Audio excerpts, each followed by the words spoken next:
merupakan fondasi penting untuk membangun masyarakat berpengetahuan dan mandiri. Pedagogi, andragogi, dan pedagogi adalah tiga pendekatan utama dalam pendidikan yang memiliki karakteristik unik untuk mendukung pembelajaran dari kelompok usia dan kebutuhan yang berbeda. Selanjutnya, kita mari membahas satu persatu tiga pendekatan yang umum digunakan dalam pendidikan.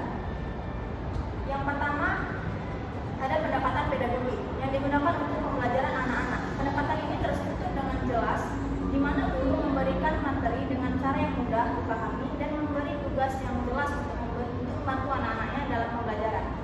Contohnya itu kayak di sekolah dasar, guru mengajarkan matematika dengan memberikan soal yang harus diselesaikan siswa dan menjelaskan langkah-langkah untuk menjawab soal tersebut. Nah, yang kedua, ada pendekatan andragogi. Andragogi ini lebih fokus kepada orang dewasa. Pendekatan ini menekankan pada kemandirian peserta didik dalam belajar serta materi yang relevan dengan pengalaman hidup mereka.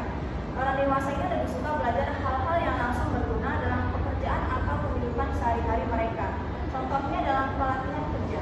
Orang dewasa belajar keterampilan seperti cara menggunakan perangkat lunak tertentu yang langsung bermanfaat dalam pekerjaan mereka. Nah, yang terakhir, yang ketiga, ada pendekatan pedagogi. Nah, metode ini sangat fleksibel dan berbasis teknologi. Di sini peserta didik memiliki kebebasan untuk memilih apa yang ingin mereka pelajari dan bagaimana cara belajarnya. Nah, metodologi ini sangat cocok di zaman sekarang, di mana banyak sekali sumber belajar yang bisa diakses secara mandiri melalui internet. Contohnya kayak seorang mahasiswa belajar bahasa Inggris melalui aplikasi di ponselnya, memilih topik-topik tertentu yang ia anggap itu topik penting, seperti percakapan sehari-hari atau kosakata untuk pekerjaan. Nah, ketiga pendekatan ini menunjukkan bagaimana pendidikan bisa disesuaikan dengan kebutuhan dan usia peserta didik, mulai dari anak-anak, orang dewasa, hingga pembelajaran yang lebih mandiri dan fleksibel. Yang selanjutnya, mari kita jelaskan satu persatu, mulai dari pedagogi, pedagogi, dan andragogi. Yang pertama, pedagogi akan dijelaskan oleh kita.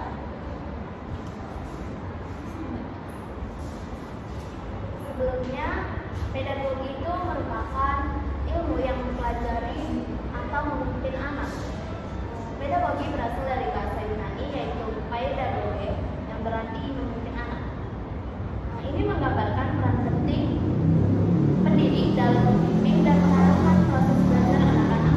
Pedagogi tidak hanya berfokus pada penyampaian materi saja, tetapi juga pada pengembangan karakter, keterampilan sosial, dan kemampuan berpikir kritis siswa. Selanjutnya ada ciri-ciri pedagogi. Ada 3 ciri pedagogi. Yang pertama yaitu berpusat pada guru. Dalam pendekatan pedagogi, guru memegang peran utama dalam proses pembelajaran. Mereka bertanggung jawab untuk menentukan materi, mengatur proses belajar mengajar, juga menjadi sumber pengetahuan dari siswa. Yang kedua itu ada pembelajaran terstruktur. Pembelajaran terstruktur berarti bahwa semua kegiatan belajar disusun dengan rapi dan mengikuti kurikulum yang telah ditetapkan, seperti mencakup pada rencana pembelajaran, kurikulum yang sistematis, juga evaluasi yang berkala. Yang ketiga ada pendekatan top down, atau guru menentukan apa dan bagaimana materi disampaikan. Pendekatan top down dalam pedagogi berarti guru menentukan apa yang akan diajarkannya dan bagaimana cara penyampaiannya kepada siswa. Biasanya ini meliputi pada pengendalian materi, metode pengajaran, dan pengarahan kegiatan. Yang terakhir itu ada contoh penerapannya. Salah satunya itu sekolah dasar. Pengajaran terstruktur untuk membaca, menulis, dan berhitung akan diterapkan di sekolah dasar oleh pendidik. Yang kedua, pendidikan anak usia dini. Kegiatan belajar yang dipandu sepenuhnya oleh guru. Artinya, segala pembelajaran yang terjadi atau yang dilakukan dalam PAUD itu dituntun atau dipimpin oleh seorang guru. Selanjutnya ada andragogi yang akan dijelaskan oleh teman saya. Selanjutnya andragogi. Andragogi itu adalah suatu pendekatan pembelajaran untuk orang-orang dewasa. Selain itu, andragogi juga lebih terfokus dalam pembelajaran terhadap kehidupan nyata.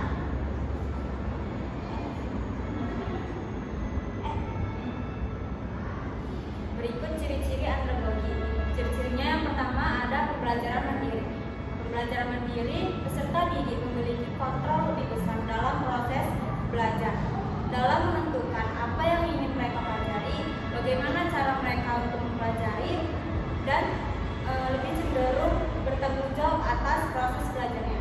Yang kedua, relevansi praktis. Materi pembelajaran berhubungan langsung dengan kebutuhan dan pengalaman hidup peserta didik. Yang ketiga, guru sebagai fasilitator. Guru berperan untuk memfasilitasi dan mendukung pembelajaran dan juga membantu peserta didik untuk menemukan sebuah solusi. Selanjutnya, contoh penerapan dari andragogi. Yang pertama, ada pelatihan keterampilan kerja untuk meningkatkan kemampuan profesional. Contohnya, pelatihan ini dirancang untuk membantu pekerja meningkatkan keterampilan yang relevan dengan pekerjaannya. Pelatihan yang dilakukan seperti pelatihan teknologi informasi atau melakukan pelatihan Microsoft Excel. Tujuannya untuk meningkatkan kualitas kerjanya. Yang kedua, contohnya pendidikan non formal bagi orang dewasa di masyarakat. Pendidikan non formal dirancang untuk memberikan keterampilan pengetahuan kepada masyarakat di luar sistem pendidikan formal. Contohnya seperti mengikuti tes bimbel atau tes literasi numeral, yaitu program untuk membantu masyarakat meningkatkan kemampuan membaca, menulis, dan berhitung. Selanjutnya, pedagogi akan dijelaskan oleh Nela.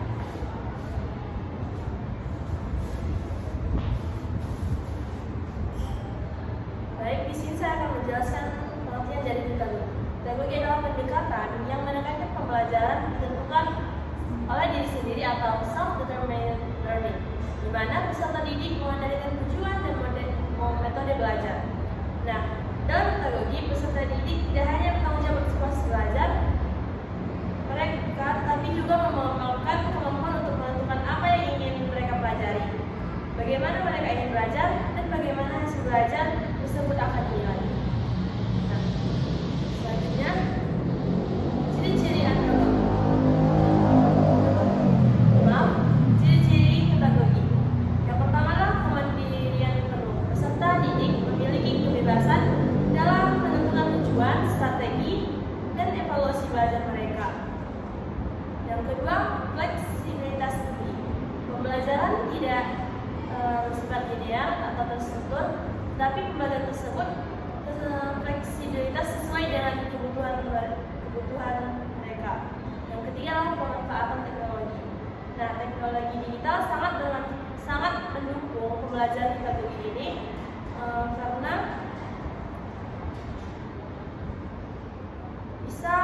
siswa bisa belajar mandiri melalui berbagai aplikasi, contohnya itu seperti aplikasi Duolingo atau Khan Academy, dan bisa menyesuaikan materi dengan kemampuan dan kebutuhan pelajar. Nah, contoh penerapan itu seperti pembelajaran daring mandiri dan pembelajaran e-learning berbasis proyek atau tugas mandiri. Selanjutnya adalah tabel pedagogi, andragogi, dan pedagogi yang dijelaskan oleh teman saya Arya. Lalu teman saya Satya.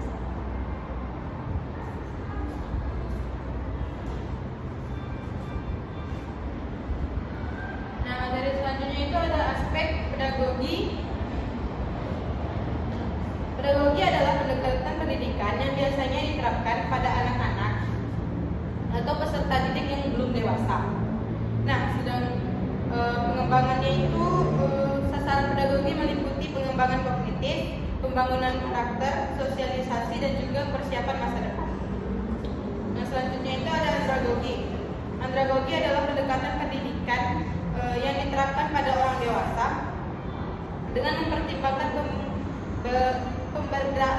pembedaan dalam cara mereka belajar dibandingkan anak-anak. Sasaran andragogi meliputi pengembangan keterampilan praktis, peningkatan kesadaran diri, pengalaman sebagai sumber belajar, kemandirian dalam pembelajaran. Nah, selanjutnya ada peran pendidik bagi pedagogi. Peran pendidik dalam pedagogi pada pendekatan pedagogi yang biasanya diterapkan untuk anak-anak, peran pendidik lebih bersifat otoritatif dengan fokus pada pemberian arahan dan pengajaran yang jelas. Pendidik berfungsi sebagai sumber utama pengetahuan dan model peran bagi anak-anak. Nah, selanjutnya itu andragogi dalam peran pendidik. Peran pendidik dalam andragogi dalam pendekatan andragogi yang diterapkan pada orang dewasa. Peran pendidik lebih bersifat kolaboratif dan juga memfasilitasi mengingat peserta didik dewasa sudah membawa pengalaman dan pengetahuan hidup yang kuat. Pendidikan dalam andragogi berperan sebagai fasilitator yang mendukung proses belajar yang lebih mandiri. Nah, selanjutnya itu ada fokus pembelajaran pedagogi.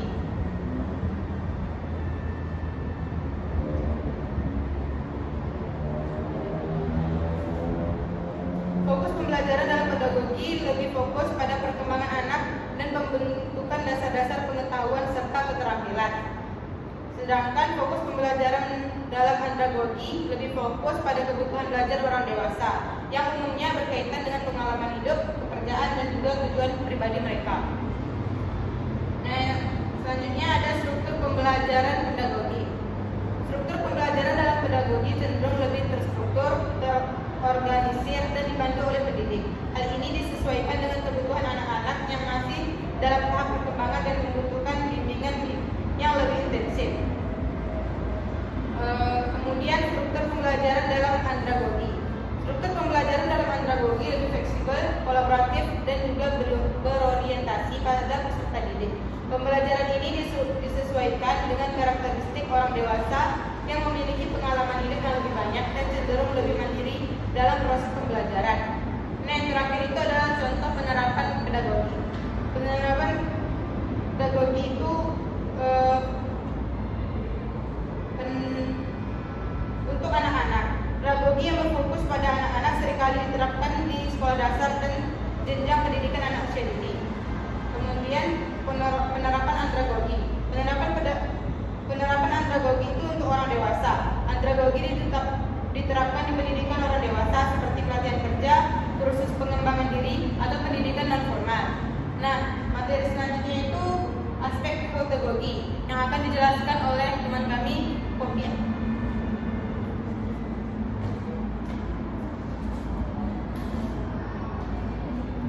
Berikutnya ada aspek-aspek pedagogi. Pertama ada aspek sasaran. Pedagogi berfokus pada pembelajaran mandiri, artinya pembelajaran tidak membutuhkan instruksi lagi yang mendetail dari pendidik. Mereka memiliki kapasitas untuk mengidentifikasi kebutuhan belajarnya sendiri, menentukan tujuan, serta mencari sumber belajar yang relevan secara mandiri. Contoh penerapannya adalah mahasiswa atau profesional yang belajar untuk mengembangkan kompetensi tertentu secara mandiri tanpa campur tangan langsung dari seorang pengajar. Nah, yang aspek kedua ada peran pendidik. Dalam pedagogi, peran pendidik sangat minimal dan lebih berfokus pada mendukung kemandirian pelajar.